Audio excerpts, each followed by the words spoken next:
श्री दुर्गा सप्तशती चतुर्थ अध्याय। इंद्रादि देवताओं द्वारा देवी की स्तुति। अत्यंत पराक्रमी दुरात्मा महिषासुर तथा उसकी दैत्य सेना के देवी के हाथ से मारे जाने पर इंद्र आदि देवता प्रणाम के लिए गर्दन और कंधे झुकाकर उस भगवती दुर्गा का उत्तम वचनों द्वारा स्तवन करने लगे। उस समय उनके सुंदर अंगों में अत्यंत हर्ष के कारण रोमांच हो आया था। देवता बोले, संपूर्ण देवताओं की शक्ति का समुदाय ही जिसका स्वरूप है तथा जिस देवी ने अपनी शक्ति से संपूर्ण जगत को व्याप्त कर रखा है, समस्त देवताओं और महिषियों की पूजनीय उस जगदम्बा को हम भक्ति पूर्वक नमस्कार करते हैं। वे हम लोगों का कल्याण करें। जिनके अनुपम प्रभाव और बल का वर्णन करने में भगवान शेषनाग, ब्रह्मा जी तथा महादेव जी भी असमर्थ हैं, वे भगवती चंडिका का संपूर्ण जगत का पालन एवं अशुभ भय का नाश करने का विचार करें। जो पुण्य आत्माओं के घेरे में स्वयं ही लक्ष्मी रूप में, पापियों के यहाँ दरिद्रता रूप में, शुद्ध अंतकरण वाले पुरुषों के हृदय में बुद्धि रूप में, सत्पुरुषों में श्रद्धा रूप में तथा कुलीन मनुष्यों के लज्जा रूप में निवास करती है, उन आप भगवती दुर्गा को हम नमस्कार करते हैं। देवी, आप संपूर्ण विश्व का पालन कीजिए।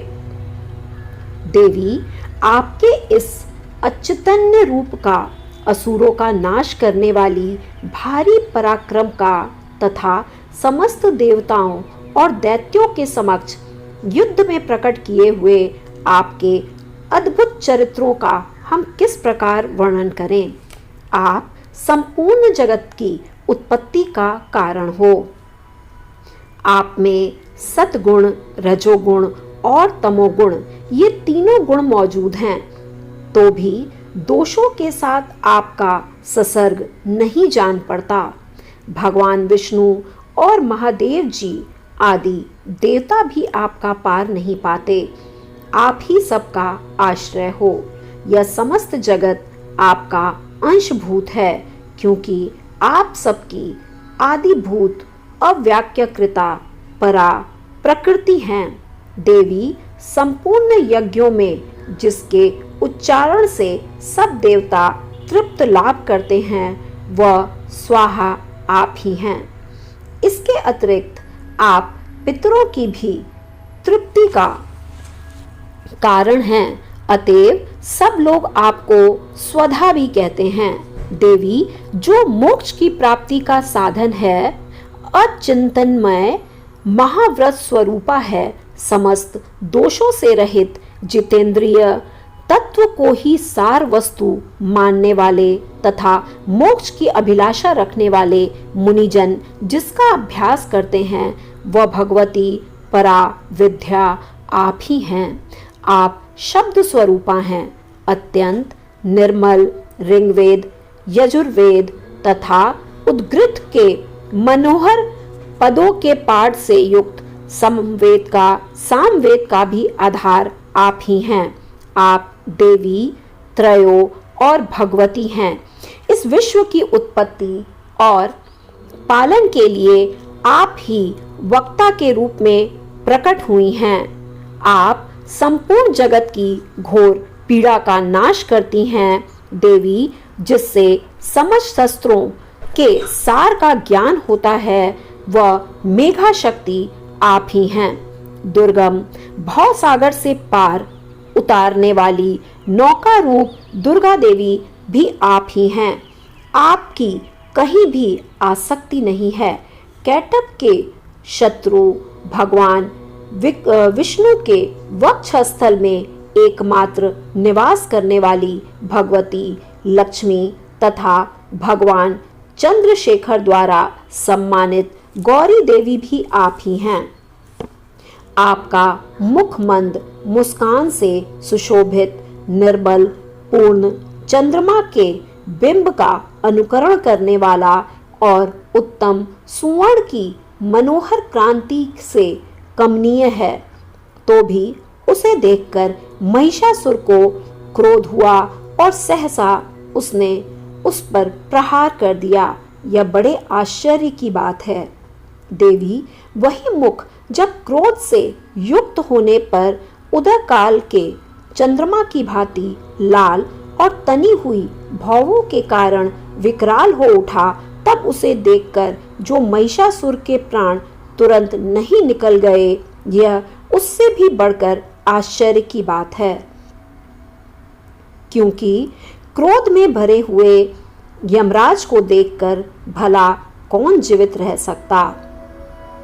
देवी आप प्रसन्न हो। परमात्मा स्वरूप आपके प्रसन्न होने पर जगत का अभ्युदय होता है और क्रोध में भर जाने पर आप तत्काल ही कितने कुलों का सर्वनाश कर डालती हो।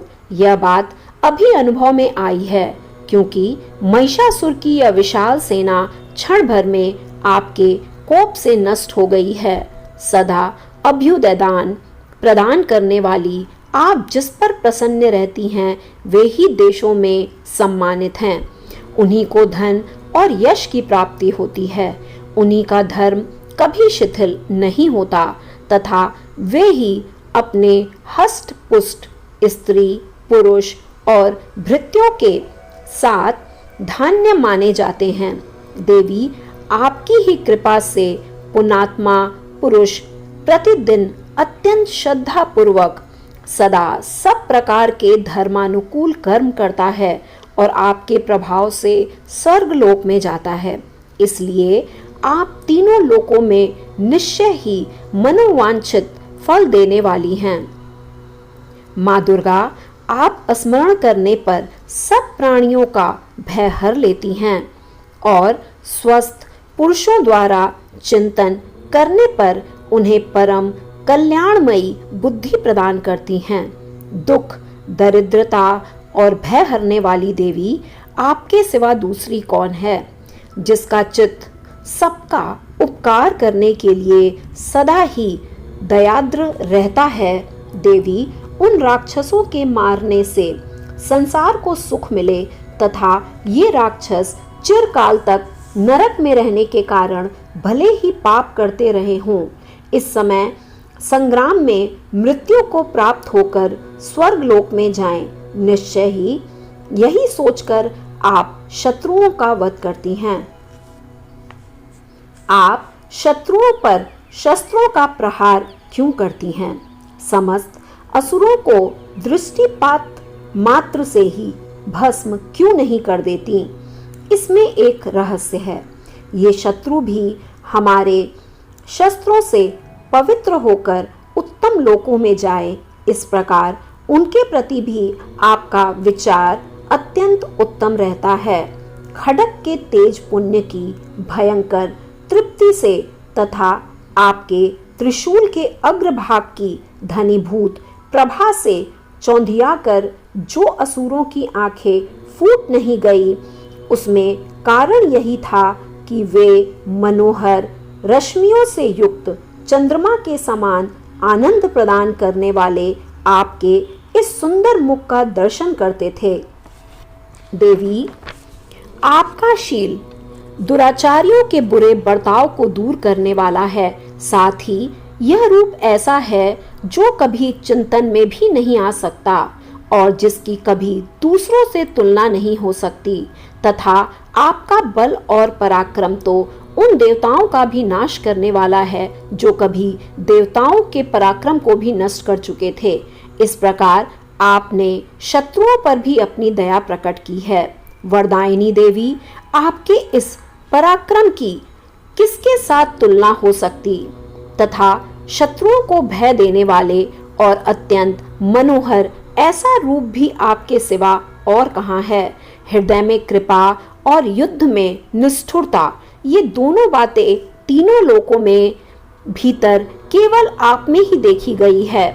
मात्र आपने शत्रुओं का नाश करके इस समस्त त्रिलोकी की रक्षा की है उन शत्रुओं को भी युद्ध भूमि में मारकर स्वर्गलोक में पहुंचाया है तथा उन्मत्त दैत्यों से प्राप्त होने वाले हम लोगों के भय को भी दूर कर दिया है। आपको हमारा नमस्कार है। देवी, आप शूल से हमारी रक्षा करें। अंबिके, आप खड्ग से भी हमारी रक्षा करें तथा घंटा की ध्वनि और धनुष की टंकार से भी हम लोगों की रक्षा करें। चंडिके, पूर्व, पश्चिम और दक्षिण दिशा में आप हमारी रक्षा करें तथा ईश्वरी, अपने शूल को घुमाकर आप उत्तर दिशा में भी हमारी रक्षा करें। तीनों लोकों में आपके जो परम सुंदर एवं अत्यंत भयंकर रूप विचरते रहते हैं, उनके द्वारा भी आप हमारी और इस भूलोक की रक्षा करें। अंबिके, आपके कर पल्लवों में शोभा पाने वाले खड्ग, शूल और गद्दा आदि जो शस्त्र हैं, उन सब के द्वारा आप सब ओर से हम लोगों की रक्षा करें। इस प्रकार जब देवताओं ने जगदम्बा दुर्गा की स्तुति की और नंदन वन में दिव्य पुष्पों और गंध चंदन आदि के द्वारा उनका पूजन किया, फिर सबने मिलकर जब भक्ति पूर्वक दिव्य धूपों की सुगंध निवेदन की, तब देवी ने प्रसन्न वंदन होकर प्रणाम करते हुए सब देवताओं से कहा। देवी बोली, देवताओं, तुम सब लोग मुझसे जिस वस्तु की अभिलाषा रखते हो उसे मांगो। देवता बोले, भगवती ने हमारी सब इच्छा पूर्ण की है, अब कुछ भी बाकी नहीं, क्योंकि हमारा यह शत्रु महिषासुर मारा गया। महेश्वरी, इतने पर भी यदि आप हमें और वर देना चाहती हैं, तो हम जब जब आपका स्मरण करें, तब तक आप दर्शन देकर हम लोगों के महान संकट दूर करें तथा प्रसन्न मुखी अंबिके, जो मनुष्य इस स्तोत्रों द्वारा आपकी स्तुति करे, उसे वित्त, समृद्धि और वैभव देने के साथ ही उनकी धन और स्त्री आदि संपत्ति को भी बढ़ाने के लिए आप सदा हम पर प्रसन्न रहें। राजन, देवताओं ने जब अपने तथा जगत के कल्याण के लिए भद्रकाली देवी को इस प्रकार प्रसन्न किया, तब वे तथास्तु कहकर वहीं अंतर्धान हो गई। भूपाल, इस प्रकार पूर्व काल में तीनों लोकों का हित चाहने वाली देवी जिस प्रकार देवताओं के शरीर में प्रकट हुई थी, वह सब कथा मैंने कह सुनाई। अब पुनः देवताओं का उपकार करने वाली वे देवी दुष्ट दैत्यों तथा शुंभ निशुंभ का वध करने एवं सब लोगों की रक्षा करने के लिए गौरी देवी के शरीर से जिस प्रकार प्रकट हुई थी, वह सब प्रसंग मेरे मुंह से सुनो। मैं उसका तुम्हें यथावत वर्णन करता हूँ। चौथा अध्याय यहीं समाप्त हुआ। जय माता दी।